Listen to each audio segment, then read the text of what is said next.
Career की शुरुआत सब बड़ी फिल्में, गुलाम, कुछ कुछ होता है, हम तुम, इतना बड़ा लंबा कैरियर आपका, बंटी बबली, आज आप अपने को किस जगह पे देखते हैं? अभी भी मैं ऐसे ही देखती हूँ अपने आप को जैसे मेरी पहली फिल्म में मैं आई थी राजा की आगे बारात, और तभी भी एक फिल्म सेट में जाना एक अपने में ही एक बहुत बड़ी बात है। तो पिक्चर का बनना, हमारा उस पिक्चर में योगदान करना, आई थिंक वो सबसे बड़ी बात, और उस पर हमारा योगदान देना एज एन आर्टिस्ट, उससे भी मुझे बेहद खुशी मिलती है कि मुझे मौका मिला कि मैंने किरदार को निभाया, किरदार जिसको मैं बहुत पसंद करती हूँ। तो मैं ऐसा सोचती हूँ कि वो किरदार मैं करूँगी जिसने मुझे इतना प्रेरित किया है, तो दर्शकों को भी प्रेरित करेगा। मेरा सवाल ये था मैम, जब आपको इतना स्टारडम मिलता है, इतनी सफलता मिलती है, इतने लोगों का प्यार मिलता है, तो आपकी जिम्मेदारी और बढ़ जाती है। जी। और फिर आपने एकदम एक्सपेरिमेंटल सिनेमा किया, हिचकी या वुमेन ओरिएंटेड जो फिल्में आपने शुरू की, तो इसके पीछे क्या सोच थी? आपको कहीं डर नहीं लगता था कि मेरा स्टारडम ना चला जाए? आपकी आज भी लोगों को आपकी मर्दानी या हिचकी या चटर्जी वर्सेस, उसको भी बहुत प्यार दिया दर्शकों ने।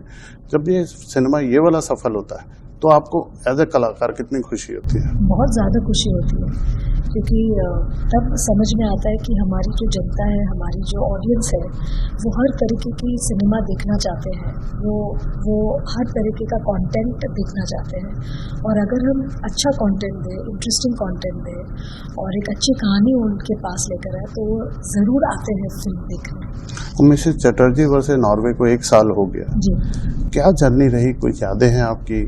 कैसा रिस्पांस आपको रहा उस दौरान काम करते वक्त?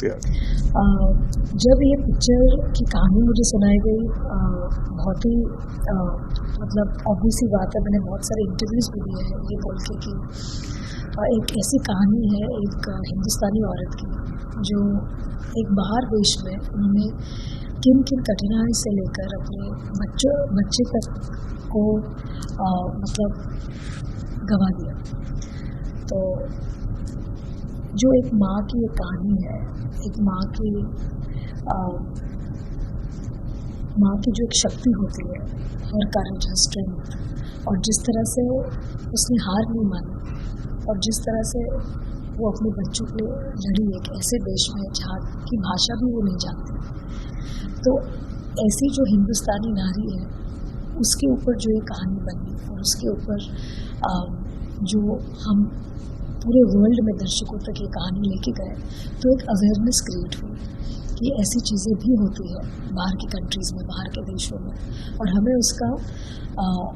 हमें वो समझना चाहिए, क्योंकि बहुत से ऐसे लोग होते हैं हिंदुस्तान में जो सोचते हैं कि हम बाहर गाँव जाएंगे तो हमारी ज़िंदगी और बढ़िया हो जाएगी और हमें ये सुकून मिलेगा, वो सुकून मिलेगा। लेकिन हमारे देश में रहना और एक हिंदुस्तानी होके हिंदुस्तान में रहना एक अपने में एक बहुत बड़ी बात है, क्योंकि बहुत सारी सुविधाएं हमें जो मिलती है वो हम टेकन फॉर ग्रांटेड करते हैं, लेकिन वही सुविधाएं शायद हम बाहर के देशों में नहीं मिले, क्योंकि बाहर देशों की जो कंट्रीज़ में जो रूल्स होते हैं, रेगुलेशंस होते हैं, शायद हमारे देश में वैसा नहीं है, और वैसे ही हमारे देश में जो हमें सुख सुविधाएँ हैं शायद बाहर के देशों में नहीं है। तो कोई भी कंट्री में सेटल होने से पहले वो कंट्री की सारी चीज़ें हमें जाननी चाहिए। तो मिसेस चैटर्जी वर्सेस नॉर्वे के थ्रू इतने लोगों की आंखें खुली, उन्हें पता चला कि ये सब भी हो सकता है आपके साथ, क्योंकि सिर्फ एक चीज़ सोचना कि आपके बच्चे आपसे ले लिए जाते हैं क्योंकि आप उनको हिंदुस्तानी वे में आप उसको पाल पोस के बड़ा कर रहे हैं। तो ये एक चीज़ जो मुझे इस कहानी से मिली, अब मुझे लगा कि मुझे किरदार करना चाहिए, और ये पिक्चर करने के बाद इसकी जो रिलीज़ लेकर जो इतनी क्वेश्चन मार्क्स हुए थे उस टाइम पे, क्योंकि हम मतलब पैंडेमिक के दौर पे आ रहे थे, पोस्ट पैंडेमिक के दौर पे आ रहे थे, और तभी ऐसा वातावरण था जहाँ पे सब बोलते थे कि एक कंटेंट फिल्म सिर्फ OTT प्लेटफॉर्म में चल सकती है, और बड़े पर्दों पे अभी सारे दर्शकों को एक बड़ी पिक्चर देखनी है। और मिसेस चैटर्जी वर्सेस नॉर्वे ने आके वो भी एक सबको गलत साबित किया कि नहीं, अगर एक अच्छी कहानी कंटेंट कहानी भी अगर बड़े सिनेमाघरों में आएगी, दर्शक फिर भी आएंगे।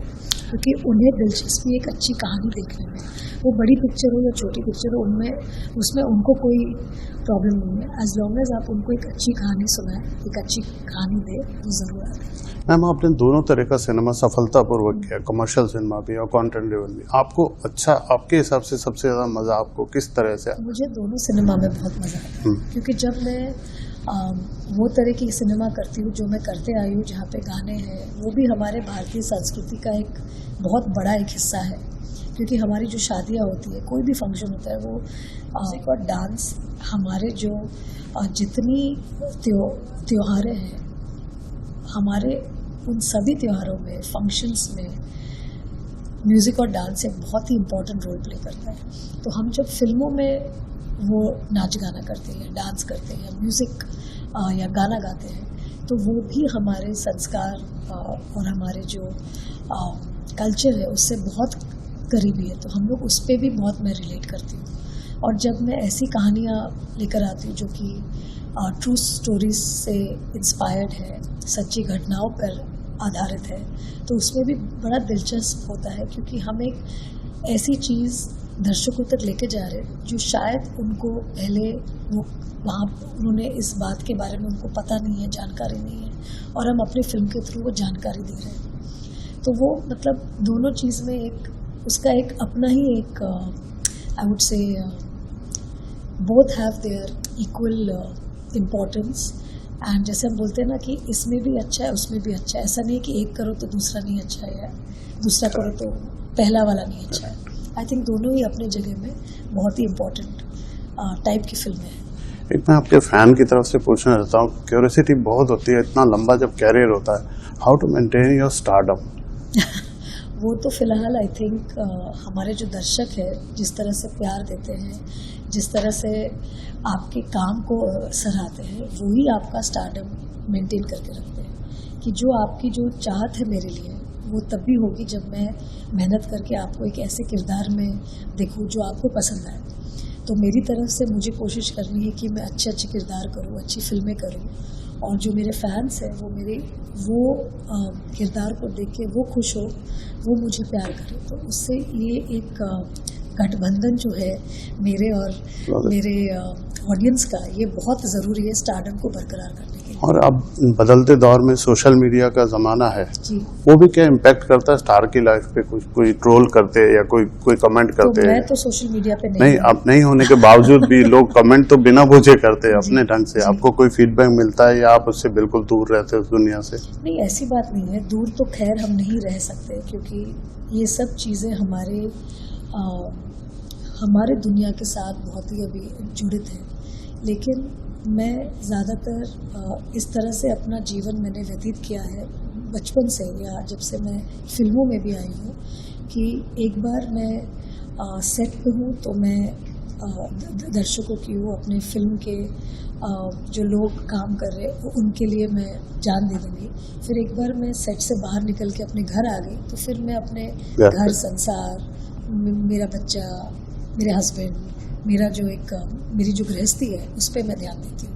तो लास्ट में बस मैं पूछना चाहता हूँ, आपका जन्मदिन आ रहा है जी, क्या तैयारियां हैं? पता नहीं, हर साल अभी मेरे हस्बैंड और मेरी बेटी मुझे सरप्राइज देते हैं, तो इस साल देखते हैं। तो क्या सरप्राइज मिलने वाला है? मतलब पिछले कोई सरप्राइज हो कि कोई याद आपसे शेयर करना चाहते हैं, कोई ऐसा कोई खूबसूरत गिफ्ट? मेरे लिए सबसे ज़्यादा ज़रूरी और अच्छी चीज़ ये होती है कि जन्मदिन के दिन मेरे जो करीबी दोस्त हैं, मेरे जो परिवार के लोग हैं, मेरे हस्बैंड, मेरी बेटी, वो सब साथ में मिलकर हम लोग एक साथ आए, साथ में खाना खाए, थोड़ा हंसी मजाक करें और जस्ट एक दूसरे के साथ वक्त बिताए, वही मेरे लिए बहुत ज़रूरी है। एक कोई अच्छा मैसेज आप अपने फैंस को कुछ देना चाहते हैं? बस मैं यही मैसेज देना चाहती हूँ कि प्लीज़ आप लोग अच्छे रहिए, सुस्त रहिए, अच्छे सेहत में रहिए, क्योंकि सबसे ज़्यादा ज़रूरी हमारे जो पोस्ट पैंडेमिक वर्ल्ड में सबसे ज़्यादा ज़रूरी हमारी सेहत है। और हम जितना अपना सेहत का ध्यान रखेंगे उतना ही हम ये ज़िंदगी एंजॉय कर पाएंगे। तो मेरी सबसे यही विनती रहती है मेरे परिवार के लोगों में भी और सब में कि अपना सेहत का ध्यान रखें।